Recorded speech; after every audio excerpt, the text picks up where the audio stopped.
आज की online class में आप सभी विद्यार्थियों का स्वागत है।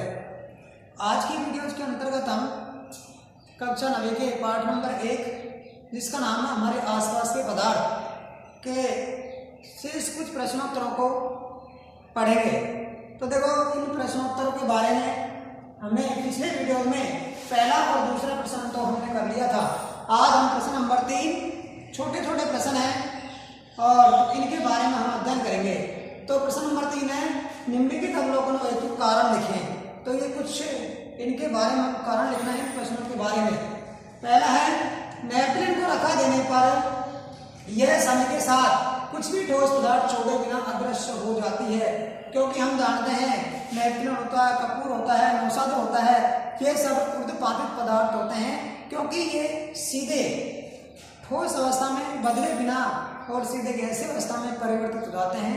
तो देखिए, नेपथलीन में ऊर्ध्वपातन गुण पाया जाता है, इसलिए यह द्रव अवस्था में परिवर्तित हुए बिना ठोस अवस्था से सीधे गैस में बदल जाता है और गैस में बदल जाता है तो गैस के रूप में अदृश्य हो जाती है। दूसरा प्रश्न है, हमें इत्र की गंध बहुत दूर बैठे हुए बहुत पहुंच जाती है। देखो, इत्र की जो गंध होता है वो कैसे पदार्थ होते हैं, हम जानते हैं पदार्थ में कण निरंतर गतिशील होते हैं। तो निरंतर गतिशील होने के कारण इत्र की गंध सुगंध वायु के माध्यम से परासन कारण स्वयं आसपास के वातावरण फैल जाती है। परासन किसे कहते हैं? अधिक सांद्रता से कम सांद्रता की ओर पदार्थ कणों का प्रवाह होना या प्रवाहित होना या बहना परासन कहलाता है। तो हम जानते हैं इत्र की जो गंध होती है वहां पर गंध का परासन अधिक होता है और फिर वो क्या कण निरंतर गतिशील होते हैं, इस कारण से वो दूर बैठे तक भी फैल जाती है।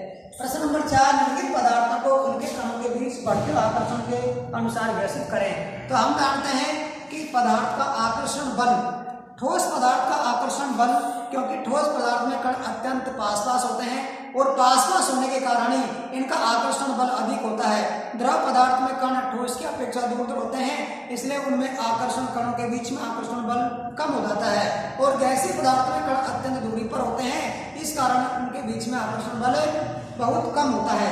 तो देखिए, जल, चीनी और ऑक्सीजन, तो यहाँ पर चीनी एक ठोस पदार्थ है, इसमें आकर्षण बल कणों के बीच में आकर्षण बल अधिक होता है। दूसरे नंबर पर जल द्रव पदार्थ होते हैं, द्रव में आकर्षण बल ठोस से कम होता है और गैस एक देखो ऑक्सीजन हमारी गैस होती है, तो इसलिए गैस जो होती है उनमें कण अत्यंत दूरी पर होते हैं, इसलिए उनमें आकर्षण बल बहुत कम होता है। अतः यहाँ पर देखिए, इनमें आकर्षण बलों को बढ़ते क्रम में गैस ऑक्सीजन में आकर्षण बल सबसे कम और जल में ऑक्सीजन से अधिक और चीनी में उससे अधिक होता है। मैंने यहाँ पर गैसीय अवस्था को दर्शा दिया। ऑक्सीजन गैस होती है, जल द्रव होता है और ठोस होता है, ठोस में आकर्षण बल सर्वाधिक होता है।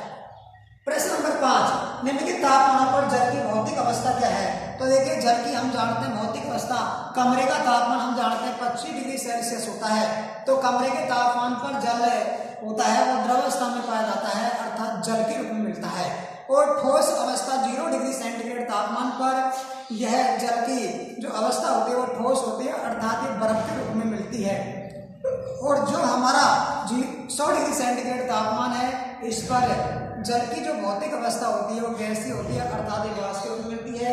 तो 25 डिग्री सेंटीग्रेड पर जल होगा वो द्रव के रूप में होगा, 0 डिग्री सेंटीग्रेड तापमान पर जल होगा वो ठोस रूप में होता है और ठोस रूप में जो जल होता है वो बर्फ कहलाता है और 100 डिग्री सेंटीग्रेड तापमान पर जो जल होगा वो वाष्प के रूप में होगा।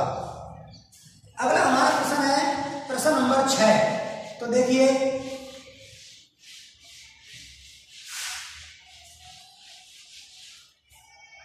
प्रश्न 6 है, पुष्टि हेतु कारण दें।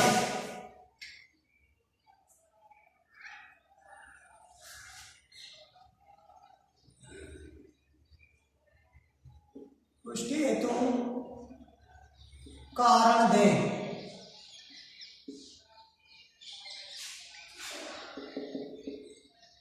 इसका प्रश्न नंबर 1, जल कमरे के ताप पर द्रव है। जल कमरे के ताप पर द्रव है।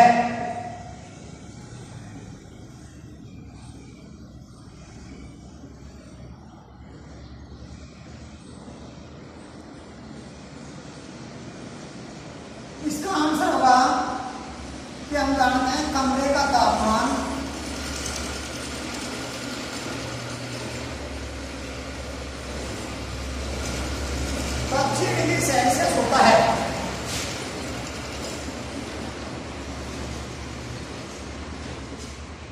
और हमने पढ़ा है 25 डिग्री सेल्सियस पर जो जल होता है वो द्रवावस्था में पाया जाता है। अतः इस तापमान पर जल द्रव अवस्था में पाया जाता है।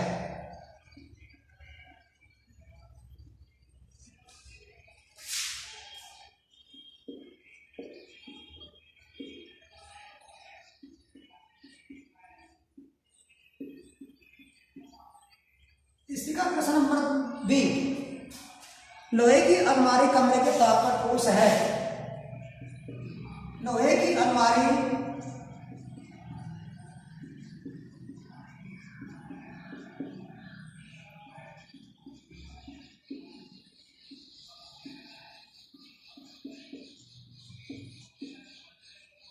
ताप पर ठोस है।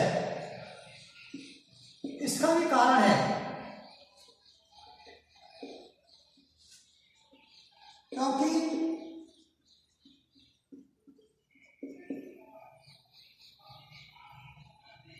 कमरे का तापमान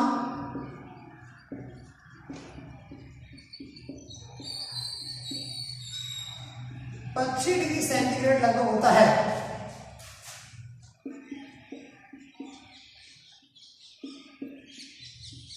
जबकि लोहे का गलनांक जिस पर पिघलता है, अर्थात लोहे का तो तापमान होता है, गलनांक उसे कहते हैं जिस तापमान पर लोहा पिघलता है।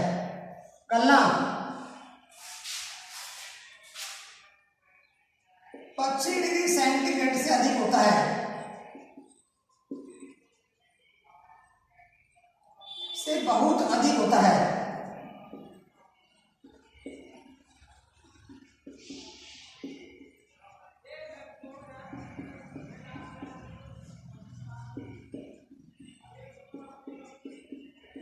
इसलिए यह कमरे के तापमान पर ठोस है।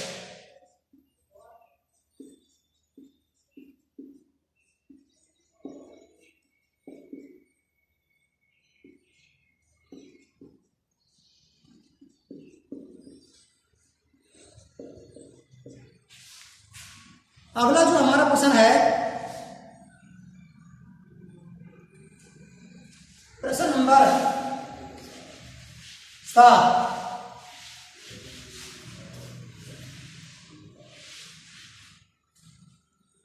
273 केल्विन पर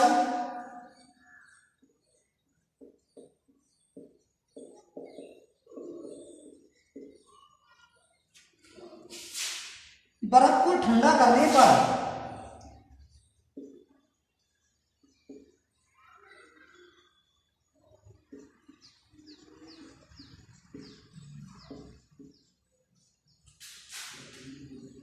तथा जल को इसी तापमान पर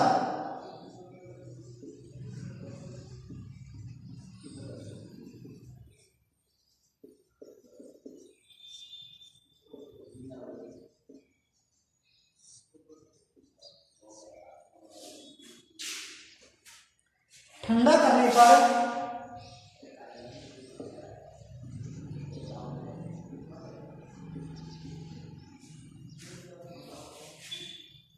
शीतलता का प्रभाव अधिक होता है।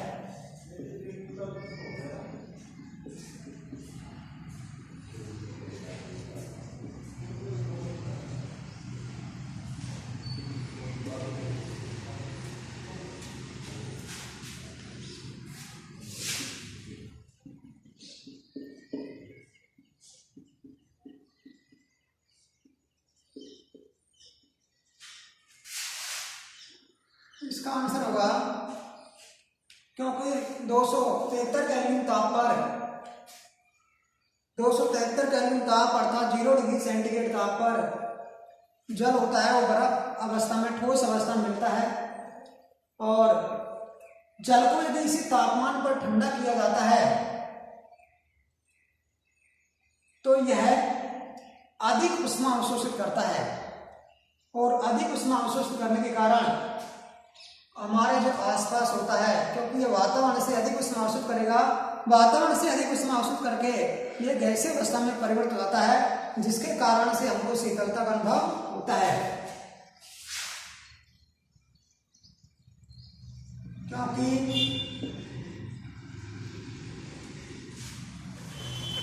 जल को 273 केल्विन ताप पर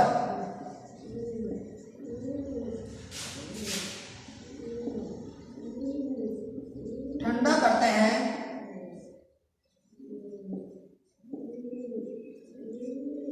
तो यह बर्फ की अपेक्षा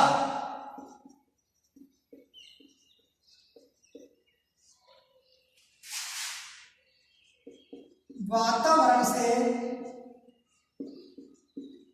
अर्थात हमारे आसपास से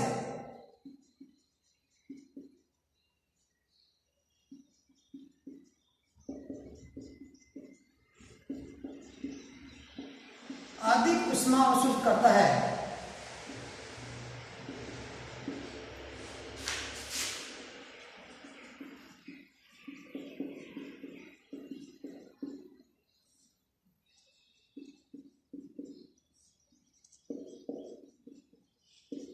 जिसके कारण